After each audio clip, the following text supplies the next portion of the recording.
Hola, yo soy José Armando Ortiz García, soy estudiante de Derecho 401. El día de hoy voy a hablar sobre la acción y la acción agraria.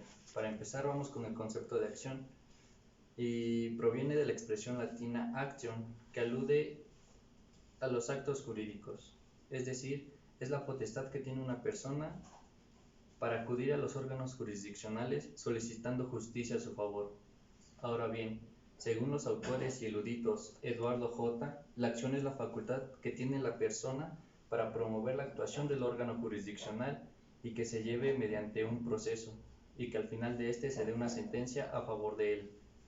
Ahora, según Hugo Alsina, la acción es el derecho público subjetivo mediante el cual se requiere la intervención del órgano jurisdiccional para la protección de una pretensión jurídica. Ahora bien, yo hice mi definición y defino la acción como el derecho y la facultad que tenemos las personas para accionar el órgano jurisdiccional competente y defender tanto nuestros bienes, nuestras libertades o bien cualquiera de nuestras pretensiones. Ahora bien, la acción en materia agraria es la facultad para provocar la actividad de los órganos y la autoridad jurisdiccional con el fin de resolver controversias, problemas jurídicos planteados por los sujetos agrarios. Dentro de la materia agraria hay diferentes acciones. Una de ellas es el conflicto de terrenos entre dos o más núcleos de la población ejidal o comunal. Esta se va a dividir por incisos. Tenemos el inciso A, que son los generados con motivo de las resoluciones presidenciales de dotación o ampliación de los ejidos.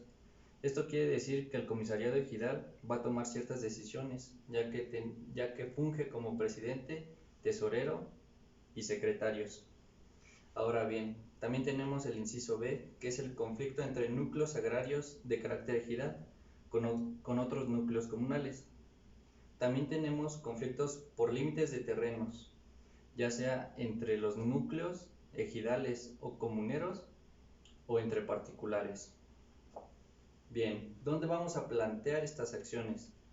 Las vamos a llevar a cabo ante el Tribunal Agrario reclamando la superficie controvertida. ¿Y cómo vamos a acreditar nuestras acciones? Bien, vamos a aportar los elementos de prueba más contundentes que tengamos. En el texto nos mencionan tres. Las pruebas documentales, ya sean públicas o privadas, es decir, nuestro certificado de que somos ejidatarios o comuneros o nuestro título de propiedad. A la misma vez tenemos pruebas periciales tanto en materia de topografía como paleografía, que estos nos van a ayudar para dirimir las limitaciones y las colindancias de nuestro terreno. Bien, la acción de restitución es la que refiere al despojo de la tierra, bosques, aguas en la propiedad comunal o ejidal. Esta acción es precedente cuando un núcleo ejidal o comunal acredita la titularidad de este mismo, es decir, que los despojan de su posesión de manera ilegal. Es cuando se acciona este tipo de restitución. Bien, tenemos antecedentes en Roma, los cuales en el inciso A nos menciona el dolo, que como sabemos es cuando la persona lo hace con toda la intención de perjudicar a la otra. También tenemos la abstinencia, que es cuando el titular de la parcela o del bien común está en ausencia. También tenemos la restitución por la celebración de un contrato o convenio por un menor de 25 años en esa época. Y el error, que es la celebración del acto, pero cuando las personas no se dan cuenta que en el contrato o en el convenio hay un error, ya sea cifra, cantidad, algún error en los nombres, etc. Bien, ¿cuál es el objeto de la restitución? La restitución tiene por objeto que el titular, cuando sea privado de la posesión del terreno, se le restituya siempre y cuando él acredite que él es el propietario de esto. ¿Y cómo lo va a acreditar? Pues bien, con el certificado parcelario o con certificados de la propiedad. Bien, tenemos la acción individual de ejidatarios o comuneros y para ello tienen que acreditar tres cosas. Dos van de la mano. Uno es la titularidad del bien reclamado, que como ya lo he mencionado, se va a acreditar con el certificado parcelario o el título de propiedad. Esta va de la mano con la identidad del inmueble a restituir, que esto significa que cómo están ligados el actor al bien inmueble y el demandado cómo está ligado al bien inmueble. Esto de igual manera lo van a comprobar con sus certificados o títulos de propiedad. También que el demandado tenga la posesión del bien reclamado, esto para fines de que la demanda prospere.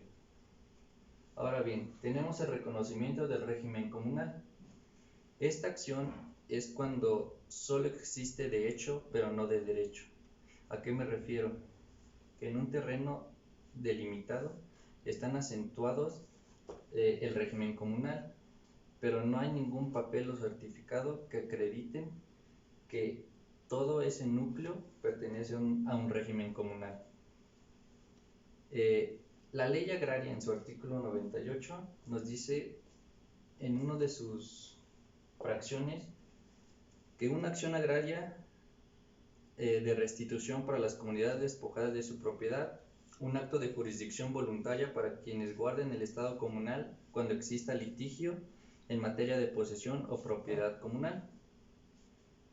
Y por obvias razones también los integrantes del núcleo pueden llevar a cabo el procedimiento para que se les sea reconocida como unidad agraria.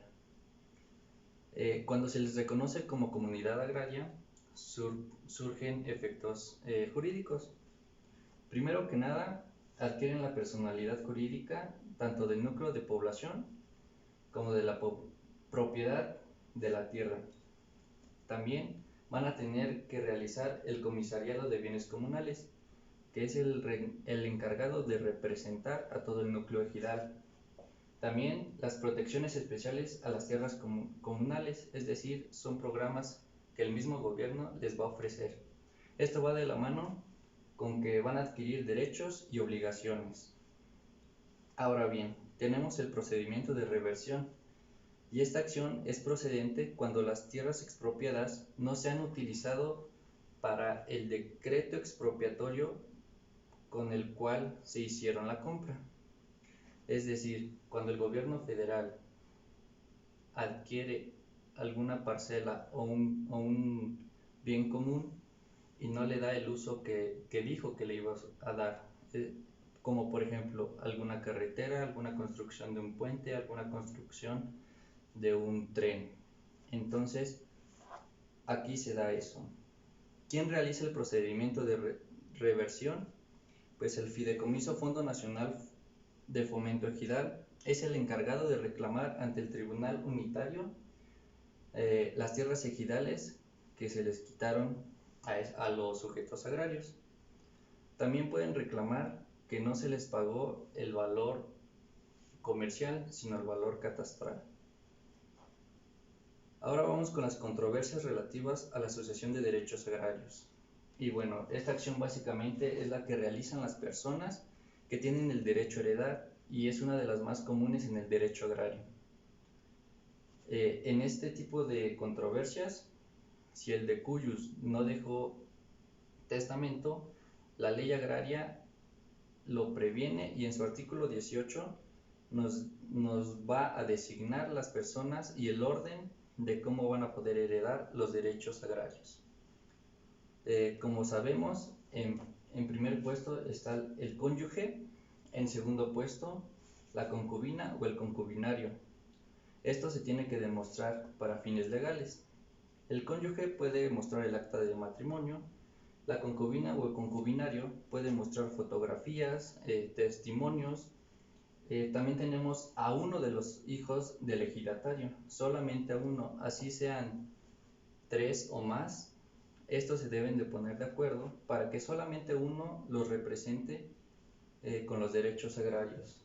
También uno de los ascendientes, solamente se va a hacer una persona. ¿Cómo lo vamos a acreditar? Con el acta de nacimiento. O bien cualquier otra persona que haya dependido económicamente del decujus, ya sea algún sobrino que el decujus lo haya mantenido, le haya pagado sus estudios, salud, vivienda, vestimenta, entre otras cosas. Ahora bien, tenemos la nulidad de los contratos de enajenación de tierras ejidales. Esta acción de nulidad de contratos de enajenación de tierras ejidales se da cuando no cumplen los requisitos para que estos tengan validez. En el artículo 27 se reformó y los sujetos agrarios podían enajenar las tierras ejidales. Y como para qué o cuáles eran los requisitos para que no se anule el contrato, era que podían enajenarse cuando los privatizan los terrenos ejidales, vía adopción del dominio pleno de sus parcelas. Ahora bien, vamos con la servidumbre legal de paso. Esta acción la realizan las personas las cuales tienen la necesidad de adquirir o de tener un lugar por donde pasar, por donde transitar. En este momento tenemos a los propietarios de las parcelas o de los bienes comunales que se van a ver afectados, ya que su terreno se va a reducir, por lo cual los sujetos que están demandando la servidumbre legal de paso van a tener que indemnizar o pagar el valor de este. Ahora bien, vamos con el cumplimiento de un contrato de enajenación. Esta acción la realiza la persona que se ve afectada y que quiere que se cumpla el contrato de enajenación. Esto lo tiene que hacer acudiendo al tribunal agrario para que surta efectos la demanda. Bien, ahora vamos con el pago de las construcciones con motivo de una acción de restitución. En esta acción el actor deberá de tener mucho cuidado, ya que debe de hacer énfasis de que se le sea restituido todo tal y como él lo dejó, no solamente con sus frutos y accesorios que él tenga en el momento, ya que si lo hace así, el demandado se puede excluir de la responsabilidad, ya que puede poner la excepción de cosa juzgada. Bien, ahora vamos a la expropiación de terrenos ejidales y su indemnización. Esto va de la mano con una diapositiva que ya antes le expliqué. Es cuando el gobierno federal compra algunos de los terrenos para realizar autopistas, equipamientos, algún puente, entre otras cosas, y no lo utiliza. Aquí hay que poner mucha atención, ya que solamente el gobierno federal tiene 5 años para poder ocuparlas para el decreto que se ha estipulado, ya que si no, los sujetos agrarios pueden acudir con la autoridad competente para que se les restituya o se les indemnice.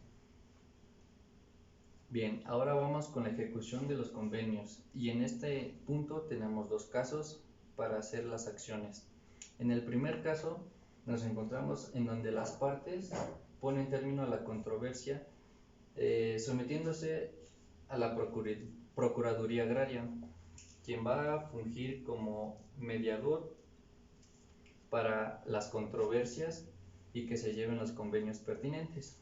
En el segundo caso es cuando ya las partes se encuentran en juicio, pero estando en el mismo juicio, las partes quieren llegar a un convenio, por lo cual la autoridad les va a dar la oportunidad de que lleguen al convenio en donde los dos se vean más beneficiados, y si la autoridad lo aprueba se va a elevar a categoría de sentencia. Bien, ahora vamos con la jurisdicción voluntaria. Esta acción es el conjunto de procedimientos a través de los cuales se solicita a la autoridad que fiscalice, verifique o constituya una situación jurídica de trascendencia social en beneficio de los participantes. También tenemos las omisiones de la Procuraduría Agraria, que como bien sabemos, él debe de dar asesoría legal a los sujetos agrarios, pero si no lo hace así, nosotros podemos acudir al Tribunal Agrario con la finalidad de subsanar las deficiencias que la Procuraduría tuvo. Ahora bien, vamos con los conflictos por la tenencia de las tierras ejidales y comunales. El Registro Agrario Nacional es el encargado de las tenencias de las tierras ejidales. Entonces, con esta autoridad y con los tribunales agrarios, según el artículo 18 de la Ley Orgánica de los Tribunales Agrarios, vamos a acudir para poder subsanar todo esto. Ahora bien, de todos los que les he comentado, son todas las controversias entre ejidatarios, comuneros, posesionarios o avecinados entre sí, ya sea con sociedades, asociaciones, estos con los núcleos agrarios. Bueno, todos estos se suscitan entre los sujetos agrarios, núcleos o al respecto de las tierras ejidales, ya sea por motivo de posesión, servidumbre de paso, contratos de compra-venta, cuestiones de dirimir las limitaciones de las parcelas, entre otras cosas. Las acciones interdictales son las acciones posesionarias provisionales cuya finalidad es proteger la posesión interna del inmueble, es decir, son las defensas que el sujeto va a tener para poder proteger su posesión de su propio inmueble. Y por último tenemos la acción publiciana, que es el acto o el hecho por el cual podemos adquirir la propiedad o la posesión por medio de la compra o venta, ya sea por un convenio, por un contrato, también lo podemos arrendar como propietario, como comodatario, arrendatario, todo esto siempre con el consentimiento del titular. Y bueno, esa sería todo de mi parte. Muchas gracias por su atención.